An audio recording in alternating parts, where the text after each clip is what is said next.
नमस्ते प्यारे बच्चों, आप सभी का हमारे ऑनलाइन यूट्यूब चैनल पर हार्दिक स्वागत है। प्रिय विद्यार्थियों, आज हम बात करने वाले हैं आपकी उपचारात्मक शिक्षण कार्य पुस्तिका के अंतर्गत विज्ञान विषय के कार्यपत्र 55 की यानी 55 की। तो सभी विद्यार्थी जल्दी से अपनी विज्ञान की कार्य पुस्तिका को हाथ में ले लें और पेज नंबर निकालें 66 यानी 66, जिस पर आया हुआ हमारा कार्यपत्र 55 आज हम हल करने वाले हैं। तो वीडियो को शुरू से लगाकर अंत तक पूरा देखें। और यदि आप हमारे यूट्यूब चैनल पर नए हैं तो प्रिय विद्यार्थियों जल्दी से चैनल को सब्सक्राइब करें और बेल आइकन को दबाएं ताकि आपको सभी विषयों के कार्यपत्र और वर्कशीट समय पर मिलती रहे। देखिए, विज्ञान के कार्यपत्र 55 के आंसर और उसके क्वेश्चन पेज नंबर निकालें 66।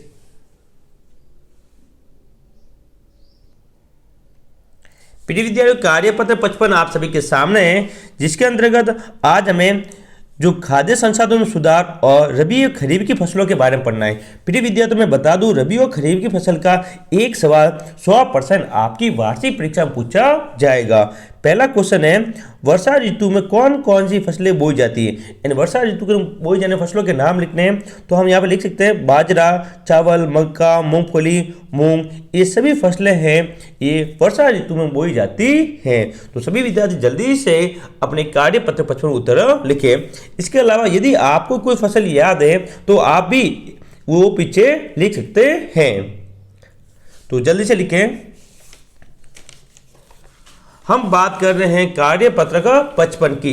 इसके अलावा हमने कुल 1 से लगाकर 54 तक कार्यपत्र की बात की थी। यदि किसी विद्यार्थी को नहीं मिले तो हमारे YouTube चैनल पर जाकर हमारी प्लेलिस्ट बनी हुई है, वहां पर आपको वो सारे कार्यपत्र का मिल जाएंगे। दूसरे क्वेश्चन को देखते हैं। प्रिय विद्यार्थियों, शीत ऋतु में बोई जाने वाली फसलें कौन कौन सर्दी में बोई जाती हैं। तो आप बताएं, गेहूं, चना, मटर, सरसों, अब जीरा भी कह सकते हैं, ठीक है ना, जीरा, ये सभी फसलें हमारी सर्दी के अंतर्गत बोई जाती है। तो आप इन 5 फसलों के नाम जल्दी से अपने कार्यपत्र में लिखें। ये 5 फसलें हैं गेहूं, चना, मटर, सरसों और जीरा। ये शीत ऋतु में बोई जाती यानी सर्दियों में बोई जाने वाली फसलें हैं, ठीक है ना। और इनको लगभग इन सभी फसलों को रबी की फसल कहा जाता है। क्या कहा जाता है? जो रबी की फसल कहते हैं। और जो वर्षा ऋतु में बोई जाती है उनको खरीफ की फसलें कहते हैं। कौन सी कहते हैं? खरीफ की फसल कहा जाता है। आगे सवाल आएगा और 100% आपकी वार्षिक परीक्षा में क्वेश्चन पूछा जाएगा कि रबी की फसल और खरीफ की फसल को उदाहरण सही समझाइए। 3 नंबर में आएगा। कितने नंबर में? 3 नंबर में आएगा। तो यहाँ इसी कार्यपत्र से मेरे साथ ही क्वेश्चन को याद करें ताकि आपका कोई भी सवाल गलत ना हो। नेक्स्ट तीसरा क्वेश्चन देखिए, यहाँ पे दिया हो 3 और 4 में दोनों, वे फसलें जो वर्षा ऋतु में बोई जाती हैं क्या कहलाती हैं या फिर उन्हें क्या कहते हैं। उत्तर देखिए, वे फसलें जो वर्षा ऋतु में बोई जाती हैं उन्हें खरीफ की फसल कहते हैं। क्या कहते हैं विद्यार्थियों? खरीफ की फसल कहा जाता है। और 4 नंबर क्वेश्चन है, वे फसलें जो शीत ऋतु में बोई जाती हैं उन्हें क्या कहते हैं। तो शीत ऋतु में बोई जाने वाली फसलों को रबी की फसल कहते हैं। क्या कहेंगे विद्यार्थियों? रबी की फसल कहा जाता है। तो जल्दी से आंसर लिखें, खरीफ की फसल और रबी की फसल। दोनों के उदाहरण बता दिए। जो ये उदाहरण आपकी गेहूं, सरसों, ये आपकी रबी की फसल के उदाहरण है। और जो बाजरा, चावल, मक्का, मूंग, मूंगफली, ठीक है ना, जो ये सभी उदाहरण हैं आपके खरीफ की फसल के। ये खरीफ की फसल के, ये रबी की फसल के। दोनों आंसर, दोनों की परिभाषा मैंने बता दी और दोनों के उदाहरण भी मैंने बता दिए। आप जरूर याद करें। 3 नंबर का क्वेश्चन प्रिय विद्यार्थी 100% पूछा जाएगा। अच्छी तरह से इसको लिखें, आराम से जमा जमा कर आप इसको लिखिएगा।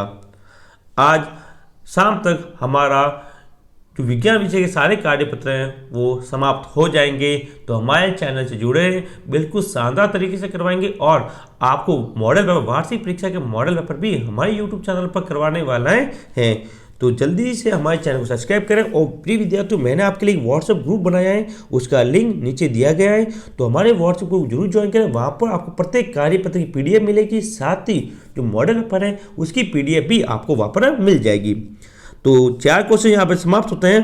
5वां क्वेश्चन देखिए, रबी की फसल और खरीफ की फसल के मौसम के मध्य मार्च से जून माह के बीच कौन सी फसलें बोई जाती है? तो प्रिय विद्यार्थियों, जो बीच में होती है वो तो जायद की फसल। कौन सी फसल होती है? जायद की फसल, जिसमें आपको तरबूज, खरबूजा, खीरा, ककड़ी ये सभी खाने को मिलता है। आप लिख सकते हैं ककड़ी, खरबूजा, तरबूज, खीरा और खरबूजा।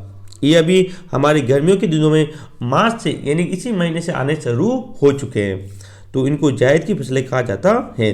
फसलें 3 प्रकार की होती है, रबी की फसल, खरीफ की फसल और जायद की फसल। तीनों को उदाहरण मैंने बता दिए और परिभाषा आपको बता दी।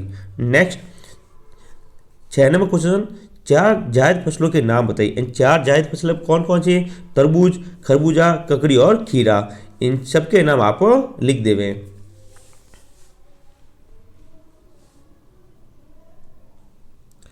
फिर हम आगे बात करेंगे क्वेश्चन नंबर 7 की। क्वेश्चन नंबर 6 हमारे यहाँ पर समाप्त होते हैं।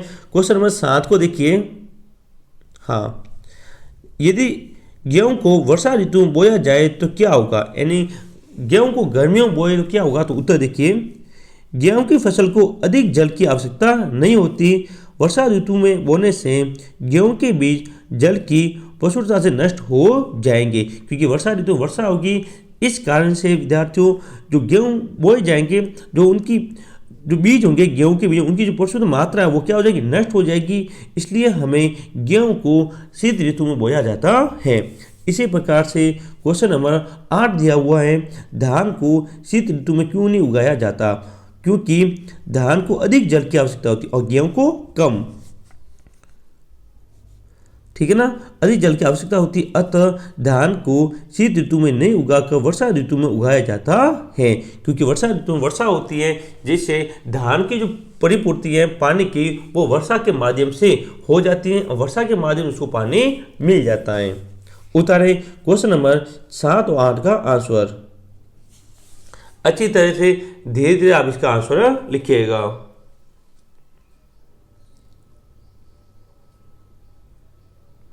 मैंने मेरी तरफ से जितना अच्छा हो सकता है उतना अच्छा बताने की कोशिश की। यदि कहीं भी कोई गलती हो जाए तो आप अपने हिसाब ठीक करें और मुझे कमेंट बॉक्स में कमेंट करके जरूर बताएं कि सर यहाँ पे गलती हुई है। आगे एक गणित के 2-3 सवालों में थोड़ी जल्दी में जो गड़बड़ी हुई थी, गलती हुई थी, उसको मैंने आगे वाले वीडियो में सही कर दिया है।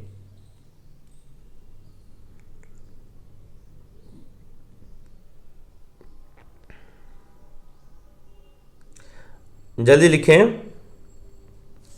तो प्रिय विद्यार्थियों, ये था अपना कार्यपत्रक 55 जिसकी मैंने आपके सामने बात की। तो कार्यपत्रक 55 का अपने यहाँ पर होता है समापन। मिलेंगे हम अपने कार्यपत्रक 56 के साथ एंड 56 के साथ जल्दी। तब तक के लिए जय हिंद, जय भारत। चैनल को सब्सक्राइब जरूर करें और वीडियो को लाइक और अपने जितने भी क्लासमेट, आपके जितने भी दोस्त हैं, सभी दोस्तों का शेयर जरूर करें। मिलेंगे अगले वीडियो में, तब तक के लिए जय हिंद, जय भारत।